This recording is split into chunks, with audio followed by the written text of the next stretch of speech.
So you all may have heard this or come across this kind of stat before, but people in marketing will tell you that people have to hear or see something about 7 times before they really get it or remember it or it sinks in. And I'm not going to make the claim that Jesus was working with a marketing firm or anything, but he does seem to understand the importance of repeating messages, saying the same thing in different ways. When you read through the Gospels, if Jesus says something once, like Ken referenced, love God, love your neighbor. If Jesus says it once, he says it 2, 3, 7, 12 times, right?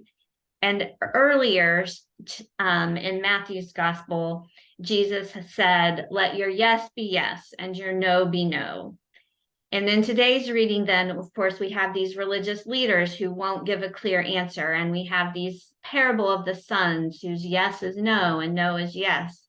And then just a couple chapters later, Jesus goes through the woes of the Pharisees. Woe to you, scribes and Pharisees, for you clean the outside of the cup, but inside are full of greed. Woe to you, hypocrites, for you are like whitewashed tombs. You look righteous to others, but inside you're full of hypocrisy and lawlessness.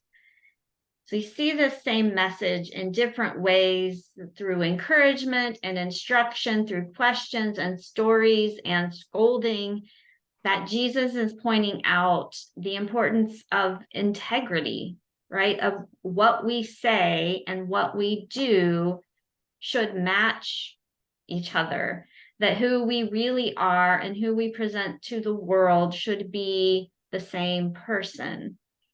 And I know it's kind of a popular word, like integrity. And in theory, it seems like it should be a pretty simple thing, but there are all kinds of reasons people lack integrity, and that sometimes we might act in disingenuous ways. And sometimes there is intentional lying, there is outright deceit. And we see this pretty starkly with like online scams, people who do catfishing and literally present an image, a picture of themselves that is not who they are. Like right now, I have Facebook friend requests from Lincoln and Harry and William and Rodolfo and Patrick and Michael and Robert and Donald and Remy and Clifford, none of whom I know, none of whom have any mutual friends with me, all of whom appear to be 40-something-ish, mildly to very attractive men who want to be my friend. And maybe Rodolfo really is a sweet guy who looks like his picture and was just impressed by my cute dog photos and my deep grasp of Mennonite polity and wants to be my friend. Probably not. Probably Rodolfo is some dude named Bob or something living in New Jersey who wants to like get me to send him a bunch of money, right? That is these scams are kind of the epitome of lacking integrity, people pretending to be people that they aren't for their own personal benefit. And Jesus obviously does not have to worry about internet scammers. A lot of his talk about integrity is aimed at the religious leaders, right? The whitewashed tombs. And still today, we see this distinct lack of integrity from some people who are in power, right? You'll note the argument among the religious leaders in today's scripture is this classic, they're like, well, if we say this, then we'll create this problem. But if we say that, then these people will be mad. And the conversation is not at all about what is actually true or the right answer.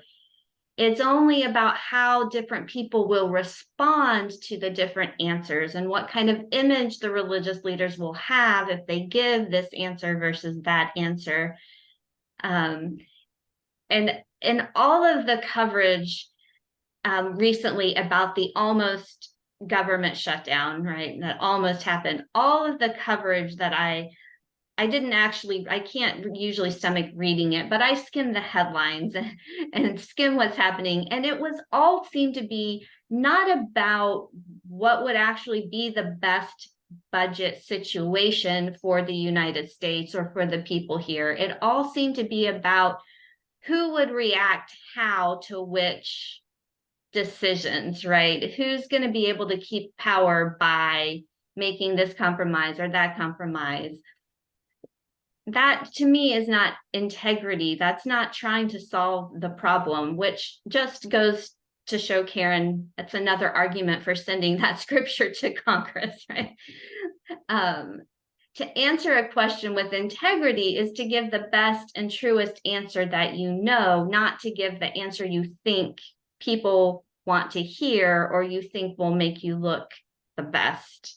And that can be scary to give those kinds of answers.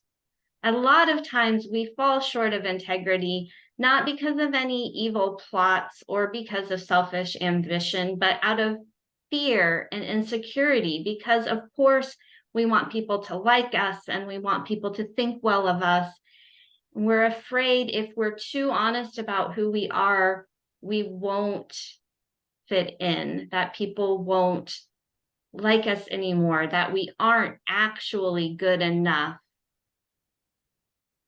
Sometimes it might even be part of our job to present a certain image. Ryan and I watched a Cary Grant movie this week, and I will admit I couldn't really tell you much about any contemporary movie stars. I'm not a big movie star person, but I love Cary Grant. And I love this little interview snippet from him that I've heard where the interviewer just makes a comment and says, everyone wants to be Cary Grant, to which Grant responds, even I want to be Cary Grant.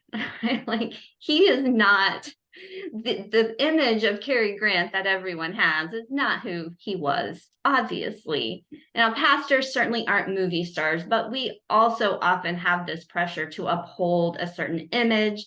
And sometimes people feel like they have to behave a certain way around us.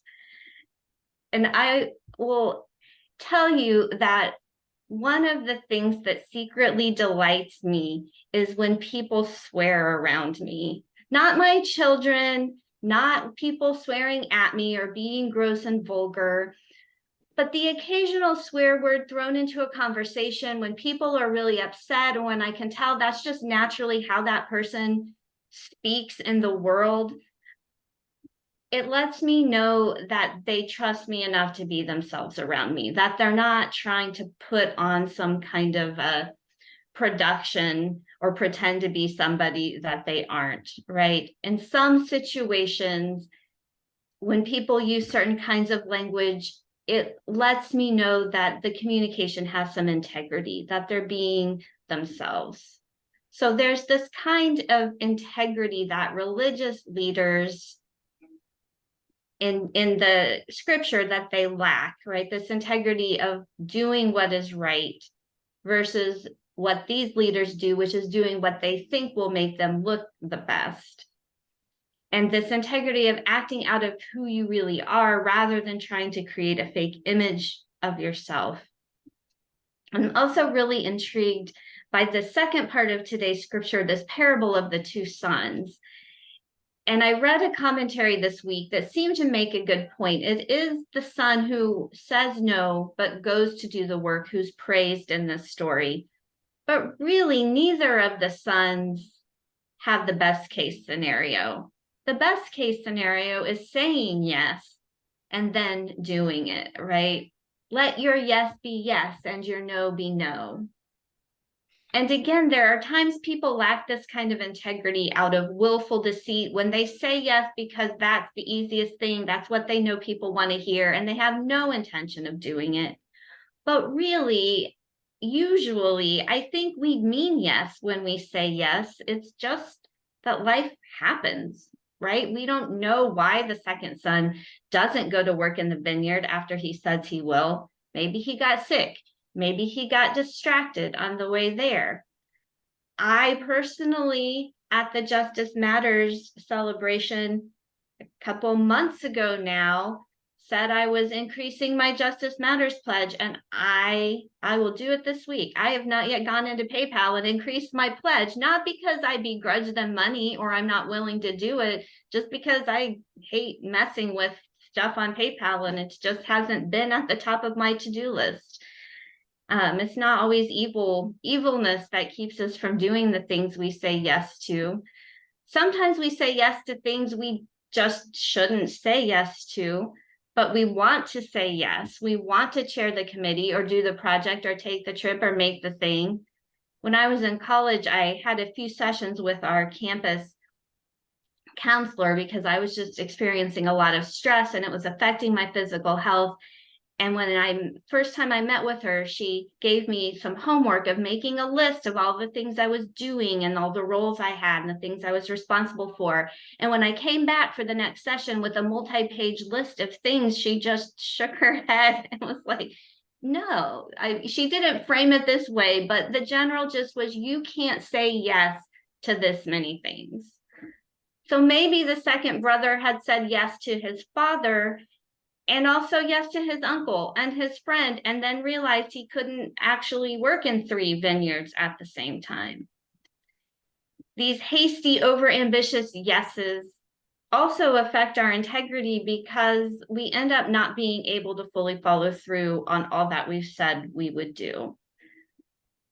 We had a retreat several years ago at Peace Mennonite that was focused on the practice of saying yes and saying no. And I really have appreciated in my life thinking of that as a spiritual practice, to figure out what is God calling me to do and what is not mine to do. And I think that's a key practice if we want to live with integrity. And of course, it changes all the time and we have to keep figuring it out.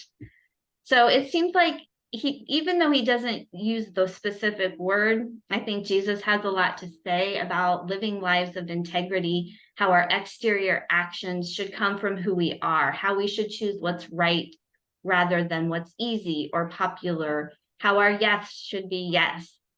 Jesus does instruct people to live with integrity and even scolds some folks for failing to do so. But really, this isn't a situation of finger wagging condemnation. It's not that we'll be punished for not living lives of integrity. It's just that we'll be miserable because in the end, it is painful to live a lie. It is hard to function when you say too many yeses. We miss out on meaning and joy if we say too many no's. Jesus' teachings are not to condemn us for failing to live with integrity, but to give us a wonderful permission to live with integrity in a world that too often wants us to present a perfect image and just say what other people want to hear. Jesus offers the assurance that who we really are, deep down inside, is good and holy and enough, that we are actually allowed to say yes or no, that it's okay to make mistakes because God's grace holds us. God's grace holds us. So maybe you can risk being a little more yourself this week. Maybe you can speak a hard truth, follow through on a promise, say a scary yes or a necessary no. And God will love you through it all. Thanks be to God.